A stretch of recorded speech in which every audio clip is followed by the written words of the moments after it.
Well, back at it again. I have a few trees I need to kind of clear out of here in order to get to the trees that I want. I've got a nice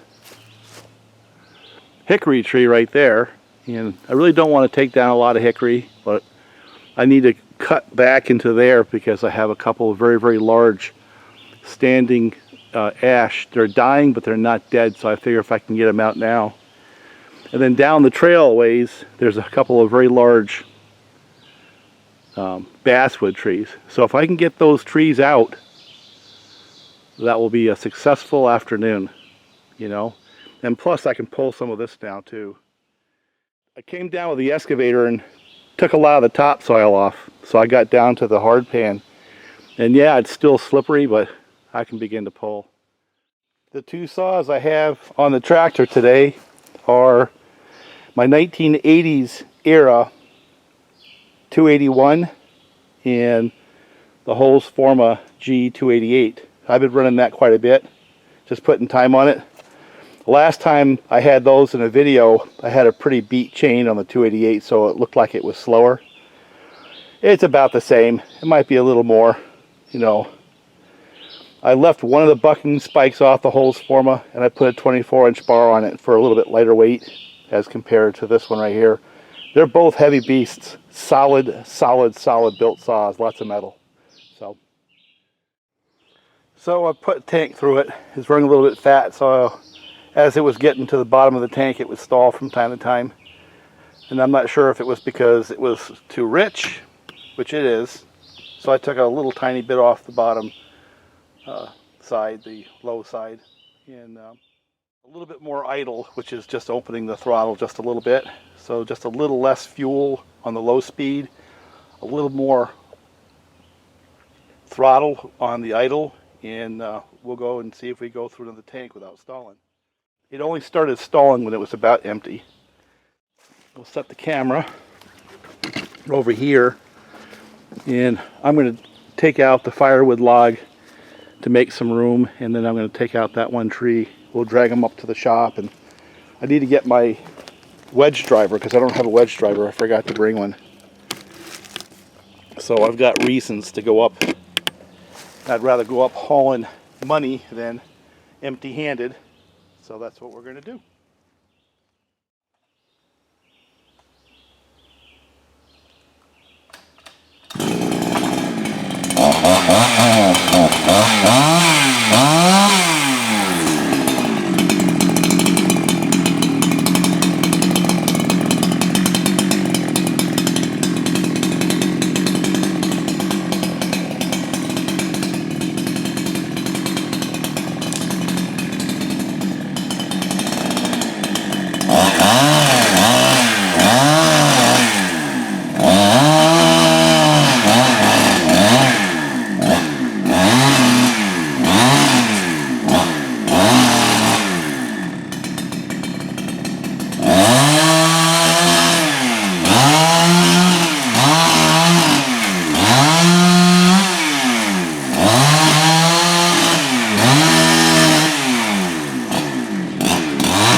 So back again, I'm going to fill up the G288, and there's about 4 or 5 really large standing dead ash. They still have a little life, so they may not be a total loss, but there's no sense of me leaving them there, so I'm going to take them all down. Let's see if I can take them all down with 1 tank of fuel. That would be a really productive day, because if they're logs, they're like $100 a pop. You know, but if they're not, if they're gone too far, it's just firewood, but good firewood. So anyway, where I'm at on this so far is, hey, you know, you can work with a soil like that. If I was to have a complaint, it will come in the fact that, yeah, I had to put an oil pump on there, but I haven't had problems since. It's heavy because it's typical of that era, you know, close to a 90cc saw. It's a big machine. It vibrates. You know, it vibrates a little bit more than the Husqvarna 281, which it was derived from, but I forget about it once I'm using it. I notice it when I'm being picky, but it's not something that just overwhelms me. I just notice that it vibrates more than the original one. It's got really solid power, you know, that's been demonstrated a variety of times, especially when I have it tuned right. And I've been spoiled by auto tunes, you know. On a day like this, I got to keep a screwdriver to tweak at it just a little bit, because I'm a little bit finicky on how I like a saw to run. I mean, it just runs, but I like to make them crisp. So we've had probably a 20-degree temperature change today, and I had to tweak it to follow that temperature change, you know what I'm saying? With the auto tune, you don't have to do that. And I think I think that the OEM was a little bit more stable that way as well. So I guess you can consider that a complaint, that you got to chase it with a screwdriver, you know, when there's big temperature swings. And I guess the last thing I'll say is both those saws are fuel hogs as compared to my 565. I mean, that saw spoiled me. The 565, 572 series, you know, it makes not quite as much power, but it makes enough power. They're certainly lighter. You don't have to tune on them. They don't vibrate. And they use a whole lot less fuel than these do. So, but you know, for what I'm doing, if a person started with that, there's a, you know, darn near $800 difference now between a saw like that right there and say a 572. And I'm putting wood on the ground with it. It's proven to be a pretty solid saw. It really is. So there's a lot to be said for it. Of course, there's people who'll never like them, but that class of saw that they've put out, I think it's a pretty good offering. All right, the first of them is probably close to 24 inches across, and it's got that little ironwood right next to it. So I'm going to do like a partial cut on that so it goes right with. And I'm going to try to send it up there, right there. Then there's another one, and then there's another one, and there's another one behind that. And there's another hickory there. I'm leaving the hickory behind. You know, I may have to take it because those are huge trees and they're going to make a lot of carnage. When I'm done here, I'll tell you what, it's going to open up a lot. Now this tree is a leaner in the sense it doesn't want to go exactly where I want it to go. So there's two problems I have. One is it's entangled with this one right here.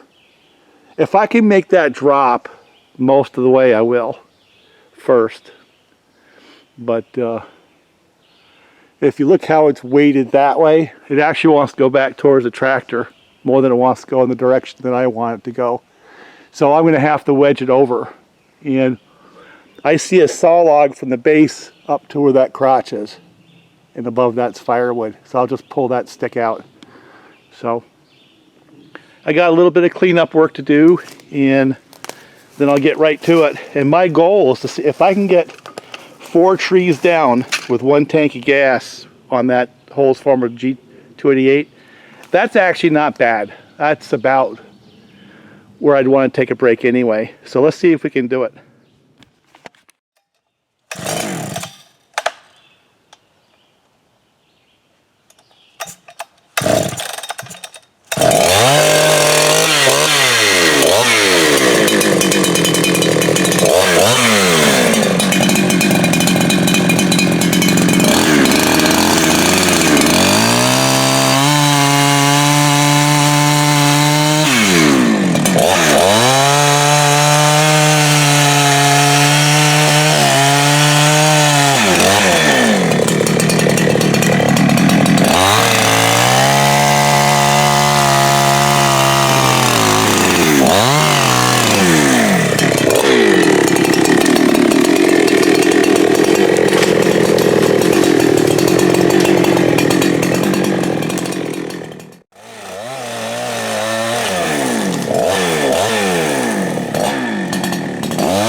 Side on this one because it wants to come straight back.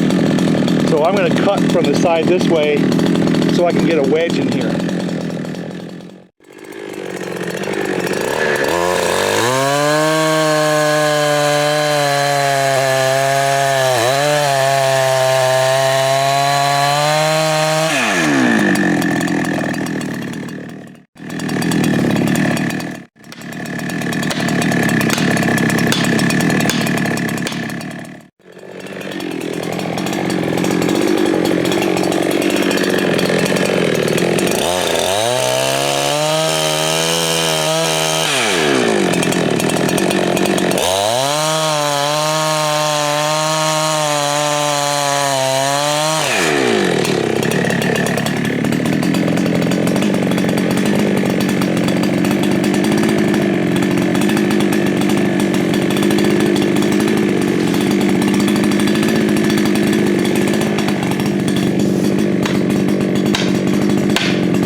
from this point on, it's a wedge job because I've cut it free and it wants to come straight back.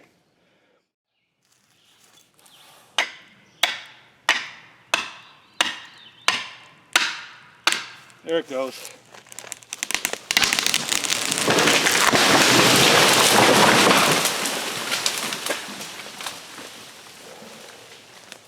You know, that actually looks nice. That's a nice looking tree right there.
Alright, that one next. Yet again, I'm going to see if I can wedge it that way.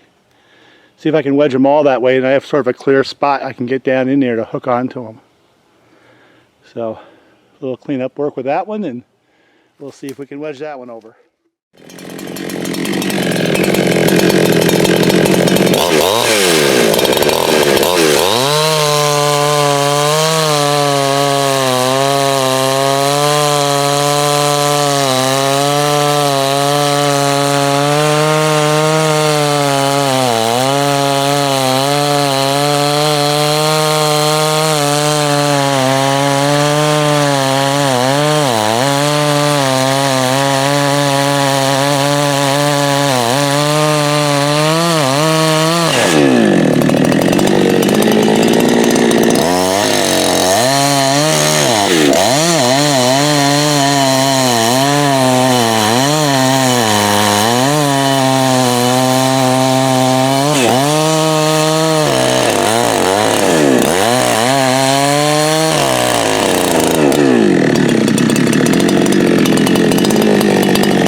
all wedge work now. See if it'll go. See if I left enough hinge.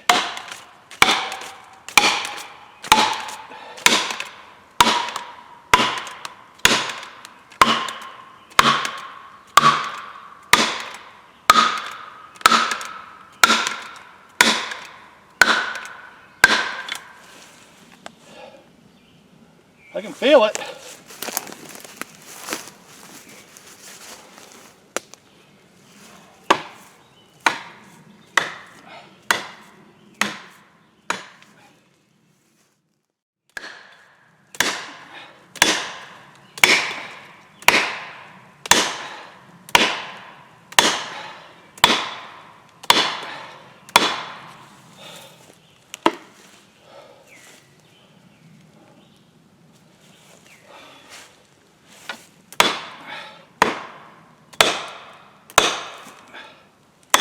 There it goes.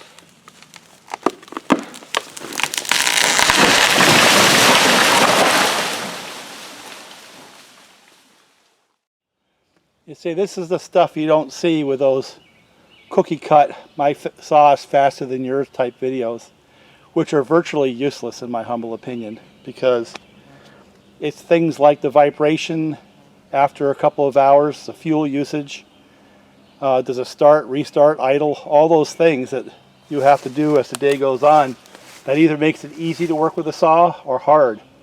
And you know, the 562 is a spoiler because they can do this kind of work, and it weighs a fraction of what this saw weighs. It vibrates a fraction as much and has much better fuel usage, you know, and you don't have to tune it.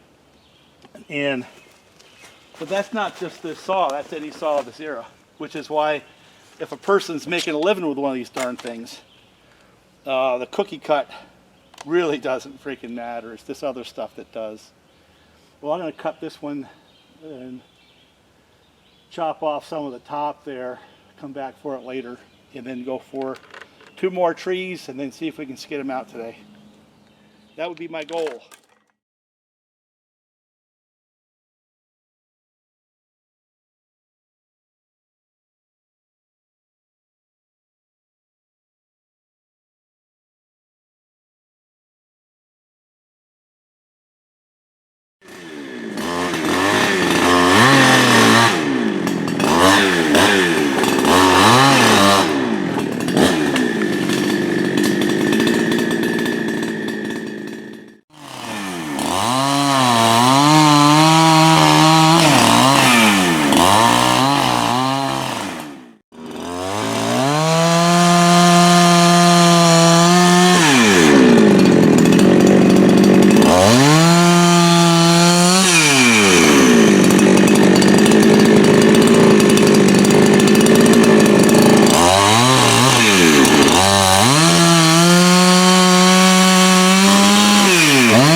Wedge job.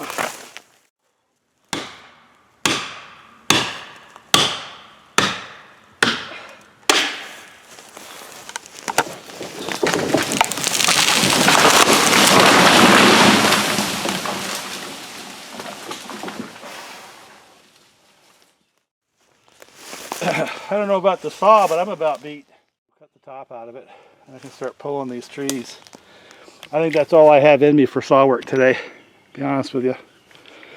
But this is where my 565 comes in. I'd have another tree in me pretty easy. But what I've got into, I've got these 3 down,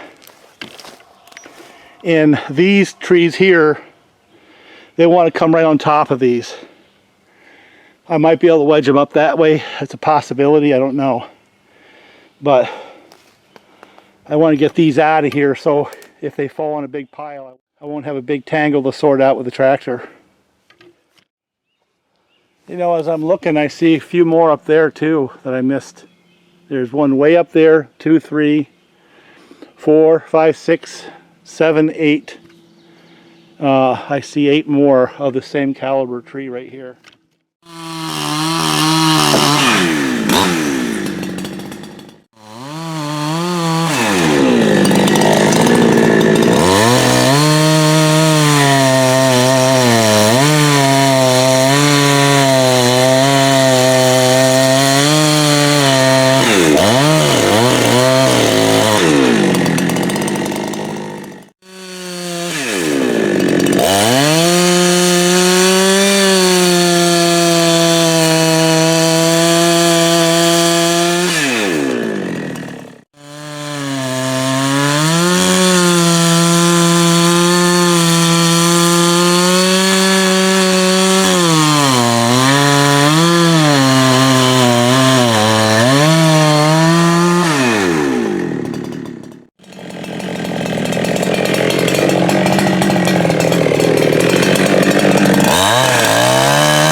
They'll roll off with the tractor, I guess. I'll pull it down.